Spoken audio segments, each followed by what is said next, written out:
Welcome to Paddu's kitchen. Welcome to Paddu's kitchen. ఈరోజు పద్దూస్ కిచెన్లో మనం చూడబోయే రెసిపీ ఏంటో చూసేద్దామా. కందిపప్పు వేసి చిక్కుడుకాయ కూర అండి. పెద్ద చిక్కుడుకాయలు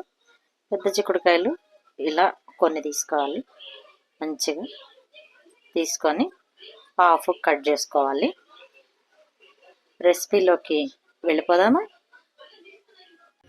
కందిపప్పు కొంచెం నీళ్ళల్లో వేసి 2 వంతులు ఉడకనివ్వాలండి. చిక్కుడుకాయలని చక్కగా చిన్న చిన్న ముక్కలుగా ఇలా విరిచేసుకోవాలండి. ఇలా చేత్తో అయినా విరిచేసుకోవచ్చు, లేదంటే చాకుతో అయినా కట్ చేసుకోవచ్చు.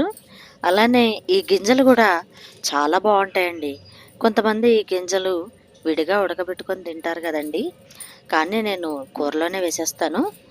ఇలా తీసుకున్న చిక్కుడుకాయ ముక్కలు ముందుగా ఒకసారి కడిగేసుకోవాలండి. నీళ్లు పోసి కడిగేసుకొని తర్వాత మళ్ళీ నీళ్లు పోసుకొని కుక్కర్లో పెట్టేసేసి 2 విజిల్స్ వస్తే చాలండి, సరిపోతుంది. చిక్కుడుకాయలని చక్కగా చిన్న చిన్న ముక్కలుగా ఇలా విరిచేసుకోవాలండి. ఇలా చేత్తో అయినా విరిచేసుకోవచ్చు, లేదంటే చాకుతో అయినా కట్ చేసుకోవచ్చు. అలానే ఈ గింజలు కూడా చాలా బాగుంటాయండి. కొంతమంది ఈ గింజలు విడిగా ఉడకబెట్టుకొని తింటారు కదండి, కానీ నేను కూరలోనే వేసేస్తాను. ఇలా తీసుకున్న చిక్కుడుకాయ ముక్కలు ముందుగా ఒకసారి కడిగేసుకోవాలండి. నీళ్లు పోసి కడిగేసుకొని తర్వాత మళ్ళీ నీళ్లు పోసుకొని కుక్కర్లో పెట్టేసేసి 2 విజిల్స్ వస్తే చాలండి, సరిపోతుంది.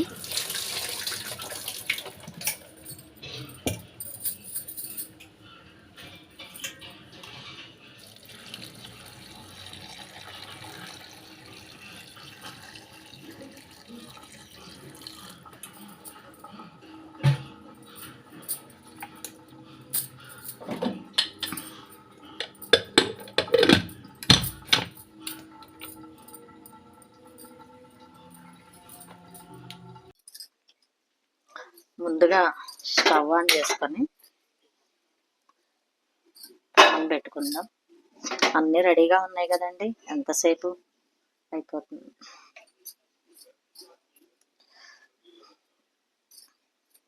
ఈ మధ్య చెయ్యట్లేదండి నేను. ఏంటంటే మా వారికి కొంచెం హెల్త్ ప్రాబ్లం అయింది, అందువల్ల నేను అన్నీ స్టాప్ చేసేసాను. ఇప్పుడు ముందుగా కొంచెం ఆయిల్ వేసుకుందామండి. కూర కొంచెం తక్కువగా వేసుకోవటమే మంచిది.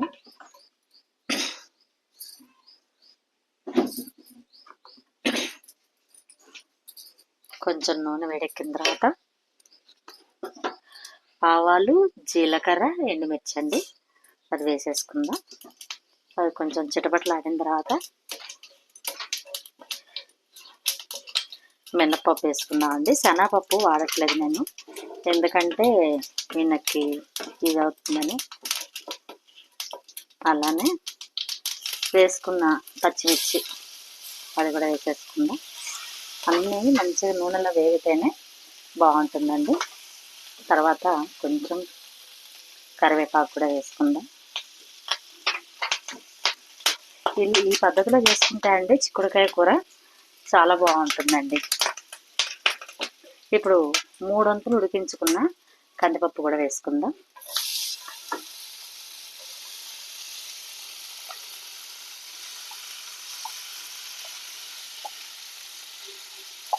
కందిపప్పు ఒక చిన్న గ్లాసుడు తీసుకొని 3 వంతులు ఉడికించి పక్కన పెట్టుకున్నా కదండి, అది కూడా వేద్దాం.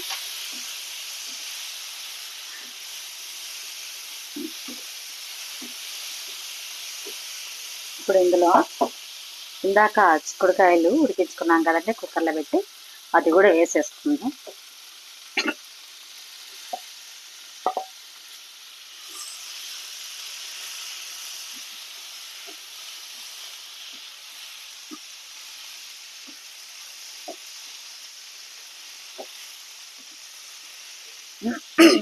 ఇప్పుడు ఇందులో అండి కొంచెం పసుపు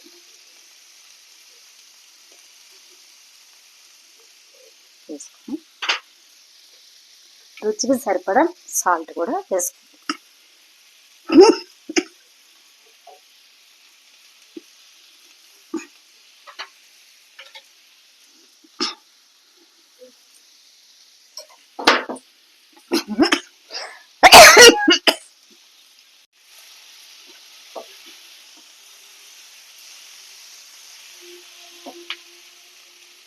ఇందులో కొంచెం వాటర్ వేసుకుందామండి.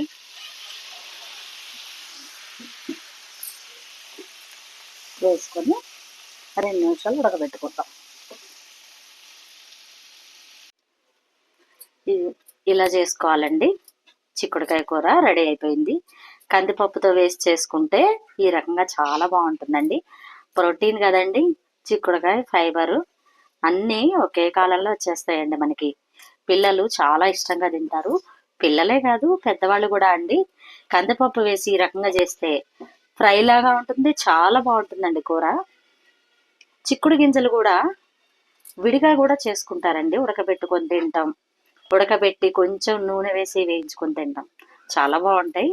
కానీ నేను ఇందులోనే వేస్తే అన్ని విధాలా మనకి అన్నీ వెళ్ళిపోతాయి కదండి ఒకటేసారి. అందుకని నేను ఇందులోనే వేసేస్తానండి. ఇప్పుడు ఇది సర్వింగ్ బౌల్లోకి తీసేసుకుందామా.